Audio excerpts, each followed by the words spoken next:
Hi friends, ఈరోజు రామం రాఘవం అనే movie చూసొచ్చాను. ఇందులో హీరోగా ధన్రాజ్ నటించాడు. అలాగే తండ్రి క్యారెక్టర్లో సముద్రకని నటించాడు. వీళ్ళిద్దరు తండ్రి కొడుకులుగా యాడ్ చేశారు. ఈ మూవీకి వీళ్ళిద్దరే మెయిన్ లీడ్ అన్నమాట. అంతేకాకుండా ఈ మూవీ డైరెక్టర్ కూడా ధన్రాజ్ అన్నమాట. తనే డైరెక్ట్ చేశాడు. ఈ మూవీ స్టోరీ లైన్ వచ్చి తండ్రి కొడుకుల గురించి. సముద్రకని ఒక గవర్నమెంట్ ఆఫీసర్ అన్నమాట. చాలా నిజాయితీపరుడు, మంచి పేరు ఉంటుంది ఆ ఊళ్ళో. అయితే సముద్రకనికి ఒక్కగానొక్క కొడుకు మన హీరో ధనరాజు. అయితే చాలా గారాబంగా పెంచుతారు.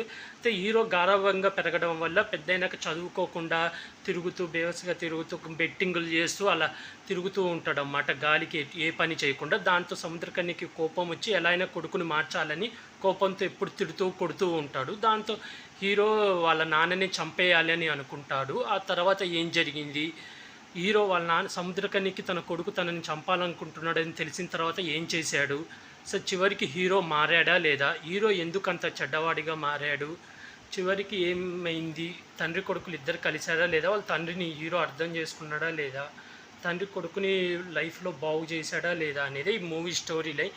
ఈ ఓవరాల్గా ఈ మూవీ తండ్రి కొడుకుల గురించి అన్నమాట. ఓవరాల్గా ఈ మూవీ అయితే నాకు బాగా నచ్చింది, బాగుంది మూవీ. మెయిన్ ధనరాజ్ యాక్టింగ్ అయితే చాలా బాగుంది. ఎప్పుడు కామెడీ రోల్ చేసే ధనరాజు నెగిటివ్ రోల్లో చాలా బాగా చేశాడు. మనకు రియల్గా ధనరాజు మీద అయితే చాలా కోపం వస్తుంటుంది ఈ క్యారెక్టర్ చూసినప్పుడల్లా. అలాగే సముద్రకని గారు తండ్రిగా చాలా బాగా చేశారు. ఆయన యాక్టింగ్ అయితే చాలా బాగుంది. మెయిన్ బాగా క్యారెక్టర్లు బాగా జీవించారు. వీళ్ళిద్దరు క్యారెక్టర్లు అయితే చాలా బాగున్నాయి. మిగతా కొంతమంది క్యారెక్టర్లు, సునీల్ హీరోయిన్ క్యారెక్టరు, వాళ్ళ మదర్ క్యారెక్టరు, అలాగే హీరోకి ఒక ఫ్రెండ్ సత్య, అలాగే ఇంకో లారీ డ్రైవర్ విలన్ క్యారెక్టర్లు వేస్తుంటాడు ఎప్పుడు, అతను కూడా ఉంటాడు. వాళ్ళవి ఉన్నాయి కానీ మరీ అంత హైలైట్ అవ్వలేదు వాళ్ళ క్యారెక్టర్. మెయిన్ హీరోయిన్, అసలు ఇందులో హీరోయిన్ ఎందుకు ఉందనేది అర్థం కాదు. అంటే ఒక హీరోయిన్ని ప్రేమించడం, పెళ్లి చేసుకోవాలనుకోవటం, వాళ్ళ నాన్న క్యాన్సిల్ చేస్తాడు అనుకో, అది ఒక రీజన్గా ఉంది. కానీ కొంచెం ఇంపార్టెన్స్ పెంచుంటే బాగుండు అనిపించింది హీరోయిన్కి. ఏమైనా ఎడిటింగ్లో సీన్లు పోయినాయేమో కానీ అంత హీరోయిన్కి అయితే అంత ఇంపార్టెంట్ లేదు. మిగతా క్యారెక్టర్లు కూడా పర్లేదు ఉన్నాయి. హీరో వాళ్ళ మదర్ కూడా రోల్ కూడా ఉన్నంత వరకు తన రోల్ కూడా బాగా ఉంది. మెయిన్ వీళ్ళిద్దరి మధ్య సాగుతుంది, తండ్రి కొడుకుల మధ్య బాగున్నాయి. మెయిన్ వాళ్ళిద్దరు పర్ఫార్మెన్స్, యాక్టింగ్ అయితే చాలా బాగా చేసుకున్నారు. ఇంటర్బెల్ టయానికి హీరో వాళ్ళ నాన్నని చంపేయాలనుకోవడం, అక్కడితో ఒక ట్విస్ట్ ఇస్తూ ఇంటర్బెల్ ఇస్తారు మనకు, చాలా బాగా అనిపించింది. తర్వాత సెకండ్ హాఫ్ ఏం జరుగుతుంది, నిజంగానే వాళ్ళ నాన్నని చంపేస్తాడా అని అని అనుకుంటాం. మారుతల్లే అనుకుంటాం. కానీ సెకండ్ హాఫ్లో వాళ్ళ నాన్నని చంపాలని ట్రై చేయడం, ఎండింగ్ లాస్ట్ 20 నిమిషాల ముందు హీరో చేంజ్ అవ్వడం, లాస్ట్లో ఒక డైలాగ్ బాగుంది. హీరో అంటాడు, నీలాంటి తండ్రి ప్రతి కొడుక్కి కావాలి, కానీ నాలాంటి కొడుకు ఏ తండ్రికి ఉండకూడదు నాన్న అని. అలా ఆ డైలాగ్ అయితే చాలా బాగుంది. కొన్ని డైలాగ్స్ అయితే చాలా బాగున్నాయి. నాకు ఓవరాల్గా అయితే ఈ మూవీ నచ్చింది. మెయిన్ ధనరాజ్ డైరెక్షన్, యాక్టింగ్ రెండు బాగున్నాయి.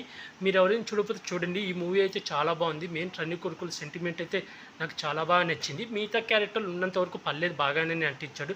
సునీల్ కూడా నెగిటివ్ సేట్లో బాగానే ఉంది, కానీ ఎక్కువసేపు ఉండడు సునీల్. కొంచెం ఎక్కువసేపు ఉంచుంటుంటే బాగుండనిపించింది.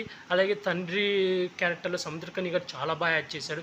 కొడుకుని ప్రాబ్లమ్స్ నుంచి కాపాడడం కానీ, కొడుకు చంపాలనుకుంటున్నా కూడా కొడుకుని కాపాడాలి అనుకుంటాడు. అది చాలా బాగా నచ్చింది నాకైతే. ఓవరాల్గా ఈ మూవీ అయితే వన్ టైం వాచ్ఫుల్, బాగానే ఉంది. కామెడీ అయితే ఎక్స్పెక్ట్ చేయకండి, అంత కామెడీ లేదు. సత్యరాజ్ ఉన్నాడు కానీ అంత కామెడీ ఏం లేదు. సత్యరాజ్ క్యారెక్టర్ కూడా కొంచెం సీరియస్గానే ఉంటుంది. అక్కడక్కడ జోకులుంటే ఏమంతగా నవ్వు రారు. ఈ మూవీకి నేను రేటింగ్ వచ్చి 5కి 3 ఇస్తున్నాను. మీరు ఎవరైనా చూడకపోతే చూసేం ఫ్రెండ్స్. అలాగే ఇలాంటి మూవీ రివ్యూస్ కానీ, వెబ్ సిరీస్ రివ్యూస్ కానీ కావాలనుకుంటే నా యూట్యూబ్ ఛానల్ని సబ్స్క్రైబ్ చేసుకోండి friends. Like, share, comment, subscribe friends. Bye.